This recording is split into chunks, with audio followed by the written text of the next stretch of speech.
Et bonjour à tous, c'est Germain de Webax.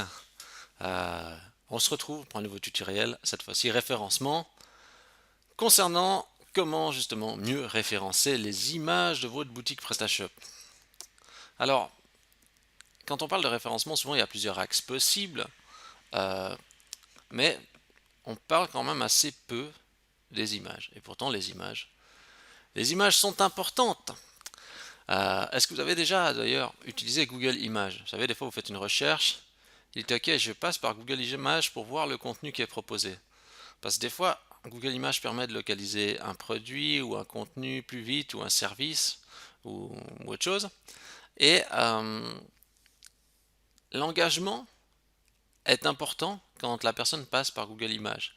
Parce que dans Google Images, si l'image est intéressante, le taux de clic, alors j'ai pas les chiffres précis en tête, mais ce que j'ai vu, le taux de clic, l'engagement est important. Euh, mais ce qui est assez logique en même temps, parce que quand vous voyez la bonne image qui correspond à ce que dans votre tête vous voulez, eh bien vous cliquez dessus. Le pire, ça serait de passer justement à côté de ce potentiel trafic. Donc pour être visible dans la partie image, il faut justement que vos images soient taguées avec la balise Alt, mais c'est là que se trouve en fait toute la partie du secret, puisque bien sûr PrestaShop le fait automatiquement, mais attention, dans PrestaShop il y a un problème fondamental, parce que la légende se dissocie du titre du produit. Qu'est-ce que je veux dire par là? C'est que dans bien des cas, sans que vous vous en rendiez compte, la légende ne correspond pas avec le titre du produit. Alors, elle va correspondre dans certains cas, on va voir lesquels cas, mais bien souvent, sur énormément de boutiques, les deux après deviennent totalement dissociés. Et ça, c'est un problème parce que vous faites du travail sur vos produits, mais la partie image reste, on va dire, non optimisée. Euh, Par exemple, quand vous modifiez un titre d'un produit, eh bien, la légende de l'image ne se modifie pas forcément. Donc, vous pouvez vous trouver à créer un premier produit, de modifier son nom, et la légende de l'image ne suit pas, y compris dans les différentes langues. Et du coup, ça peut être catastrophique parce que vous pouvez avoir un grand volume des légendes des images qui sont complètement à côté de la plaque. Alors que vous avez fait bien le travail. C'est juste que comme l'outil dissocie les deux, il vous dira pas ah, voulez-vous mettre actualiser aussi la légende? Non, si vous le faites pas, ben tant pis. Et ça c'est un problème. Alors, et y compris justement pour le multilingue, du fait que PrestaShop, souvent quand on crée un texte, eh ben, il copie-colle le texte dans les langues sur lesquelles le texte n'est pas défini, ben, c'est encore pire parce que justement vous vous retrouvez avec les légendes des images multilingues non optimisées. Même si vous faites les traductions des produits après, la légende ne se traduit pas. Euh, et on va voir justement comment rectifier tout ça facilement et automatiquement sans avoir à bouger le petit doigt ou presque. Voilà. Euh, donc on va voir ça ensemble, comment faire. Ça vous fera gagner beaucoup de temps et par la même occasion, surtout, augmenter votre visibilité dans la partie des images, hein. C'est ça. Moi, je crois que tout est dit. Allez, on est parti. Euh, donc, ce qu'on va faire, c'est qu'on va aller dans le PrestaShop. Donc, comprendre la balise Alt déjà et son importance. Donc, là, je vais sur une fiche produit, j'appuie sur la touche F12 et je prends l'inspecteur et je viens sur mon image et je vois que euh, ici typiquement, pas de problème. Le t-shirt s'appelle t-shirt imprimé Colibri. On voit sur la balise Alt ce qui correspond exactement au nom du produit. Ça, donc là, ici, on n'a pas de problématique. C'est parce que si, il faut dire que c'est un produit d'exemple, hein, donc je vais prendre un autre article, voir est-ce que c'est tout le cas partout. Mug, ISB, etc. Tout comme, bah oui, alors là, c'est toujours la même chose. Je vais changer de langue aussi pour voir.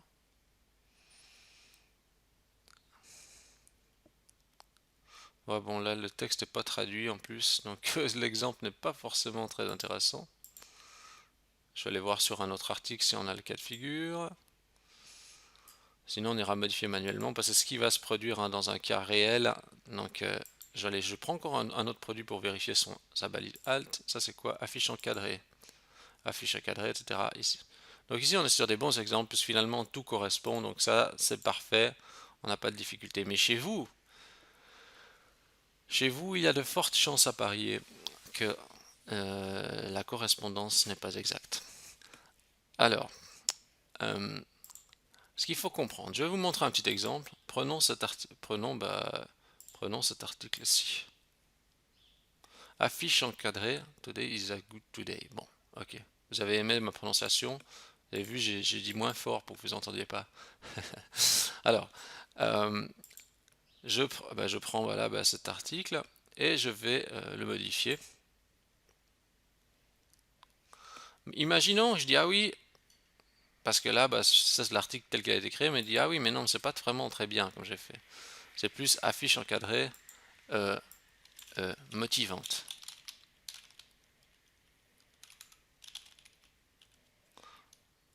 Motivante pour le bureau. Ouais, je mets un truc comme ça. Voilà. Je dis ah super, ça c'est une affiche encadrée motivante pour le bureau. Voilà.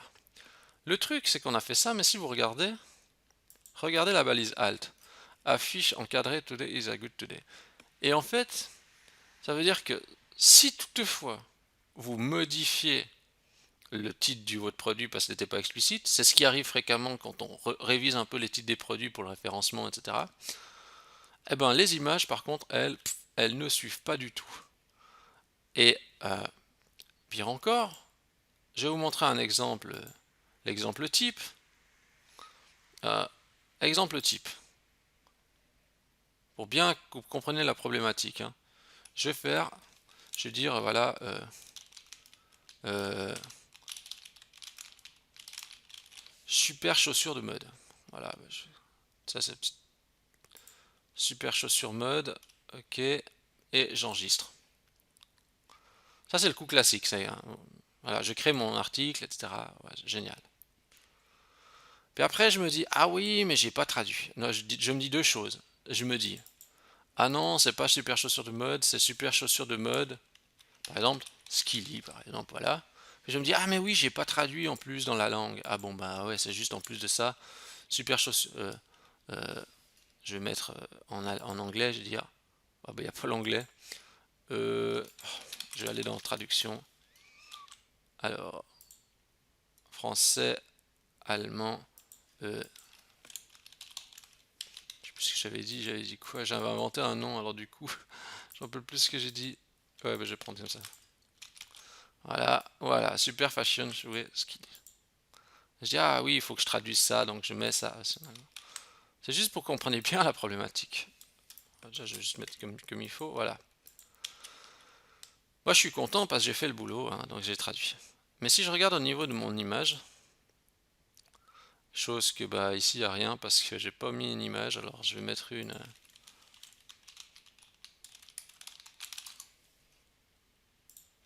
Je vais juste prendre un exemple.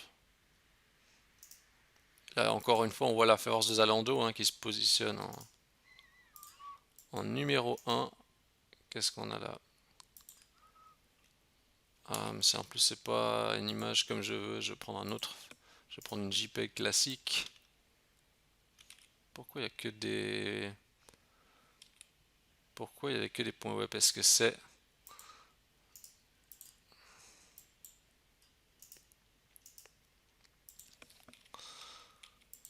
Euh, Mais ça c'est vraiment agaçant en termes de. Enfin, pourquoi ils sont obligés de me cibler? Ah, mais ils sont usants. Hein. Mais regardez voir ça. Bon, je pars de ce site. Je pars de ce site, je vais ailleurs. Euh, oui, je ne rentre pas tout de suite dans le vif du sujet parce que je veux vraiment vous montrer l'exemple pour que vous compreniez bien la problématique. C'est vraiment super important. Je vais prendre mon image et que j'enregistre et j'enregistre ma page. Voilà.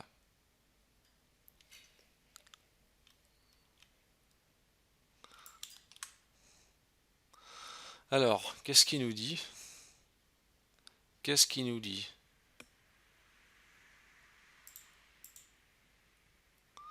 Voyons, voyons. Qu'est-ce que ça nous raconte? Eh ben, c'est encore plus marrant que ce que je pensais parce que typiquement ici, je vois qu'il n'y a même pas. On dirait que la balise alt n'est même pas renseignée. Je pensais que la balise alt aurait le nom en plus de l'article tel qu'initialement il avait été créé, mais là je ne vois pas cette information. Donc on est encore sur un cas de figure pire, puisque bah, ici on n'a même pas de balise alt. Mais ce qui s'est passé dans certains cas, c'est qu'en fait vous avez la balise alt, eh ben, elle a le nom en fait de le premier nom du produit qui avait été donné, quoi. Mais ici, bah, on n'a même pas, la description n'est même pas là, quoi. Donc la balise alt n'est pas renseignée. Bon, nous, ce qui nous compte, en fait, c'est d'y remédier à ce cas de figure. Ce qu'on va faire, c'est qu'on va regarder en base de données. En fait, ici, je suis dans la base de données, donc j'étais dans phpMyAdmin, et je vais aller regarder.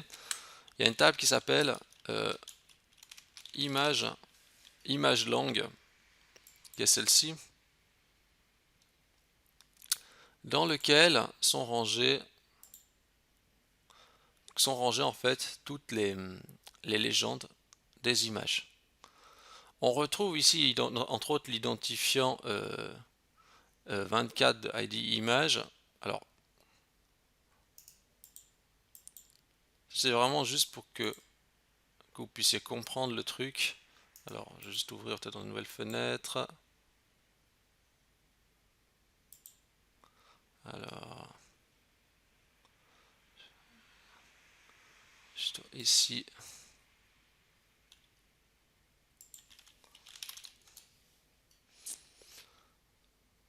On va ouvrir une nouvelle fenêtre, image, on va la regarder. L'ID image 24, à quel produit elle est liée? 24 c'est lié au produit 20. Est-ce que ça correspond bien à notre produit 20? Oui. Donc ben, ça prouve que ben, justement notre produit qu'on vient de créer, lui, n'a pas de légende typiquement. Et ça, pour le référencement, on va dire c'est pas super. Nous, on va faire remplir ça automatiquement. Donc nous, on veut compléter ces enregistrements automatiquement dans la base de données. Et ce qu'on voit ici, c'est qu'on voit typiquement qu'il y a des éléments qui, pour des langues différentes, la légende est la même, ce qui est assez incohérent. Ça veut dire que normalement, si le titre du produit est différent pour chacune des langues, ben la légende devrait être aussi différente pour chacune des langues, ce qui n'est pas typiquement le cas ici. Mais ça dépend tout de comment était. Peut-être que le produit n'est pas traduit hein, aussi. Hein. Quoi qu'il en soit, ce qu'on va faire maintenant, bah, je vous ai créé je donne un dossier module avec un fichier script dedans. Bah, en fait, vous prenez ce dossier script et vous allez copier ça dans le dossier module. Voilà. Et vous mettez ce dossier script là-dedans. Alors, qu'est-ce que ça contient? Alors, module. On va regarder dans le dossier script. Voilà. On l'a là. Alors, dans ce dossier script, on a un fichier qui s'appelle COIMG Booster qui va optimiser toutes les légendes des images. Et qu'est-ce qu'on fait là-dedans? Bien, on va sélectionner toutes les images dans la partie langue. En fait, je vais sélectionner tout ça. Et je vais regarder dans la table image pour savoir justement quel est le produit. Et je vais dire, mets-moi à jour toutes les légendes dont l'ID image égale l'ID image et la langue égale l'ID langue et remplace-moi la légende par le nom du produit. Voilà, tout simplement. Donc je remplace par le nom du produit dans la langue correspondante. C'est ça que fait ce code-là. Jamais peut toujours le reprendre pas à pas pour essayer de le comprendre. Mais en gros, c'est ça qu'on fait. Ici, alors, qu'est-ce qui va se passer? C'est si je vais exécuter ça, bah c'est super simple. Hein. Je dis ça, c'est super simple. Mais bon, en fait, peut-être moins simple comme ça que quand on, bah, peut-être plus simple quand on a l'habitude, mais alors,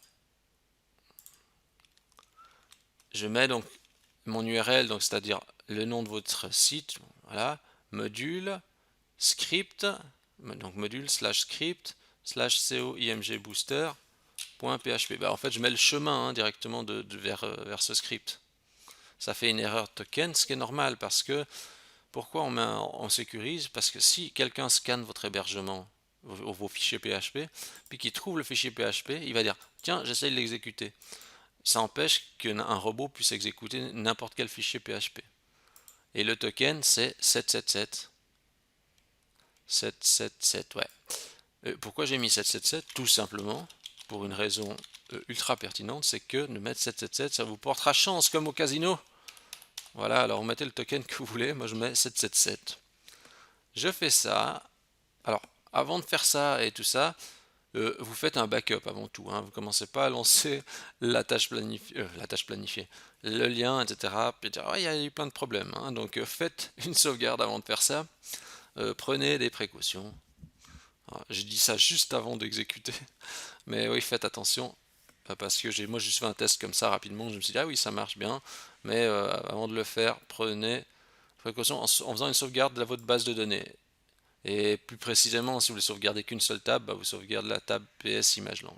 Vous faites un export en SQL là. Voilà. Alors maintenant j'exécute ça. Résultat, 72 légendes modifiées. Ok, super. Ça fait le travail. Mais est-ce que ça a bien fait le travail? Alors, je vais recharger entre autres ma super chaussure. Qu'est-ce qui se passe maintenant si j'analyse de plus près? Alors là, par contre, vous voyez, c'est écrit super chaussure mode skilly. Je vais basculer en allemand. Super fashion shoe skilly. Voilà.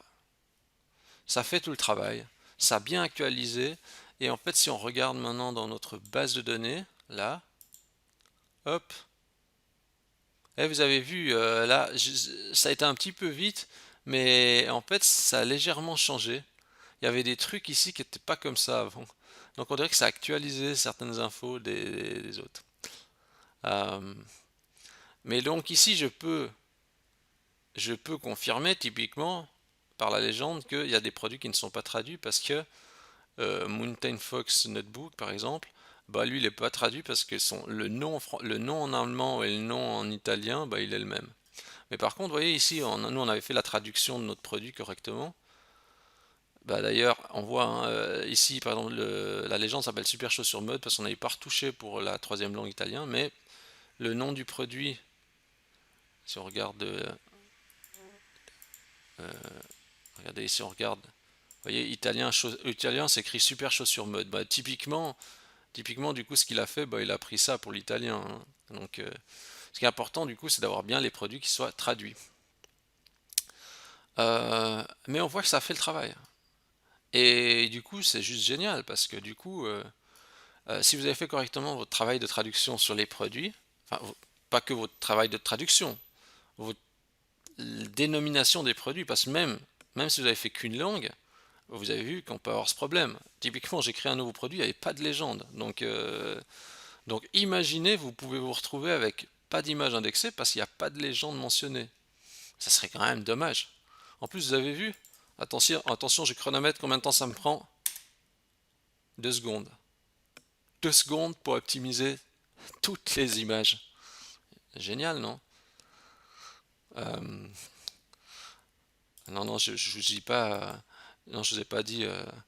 Regardez, du coup, il faut acheter ma formation parce que cette astuce est trop géniale. Non, non, non. Il n'y a pas de formation à vendre. C'est juste du conseil pur.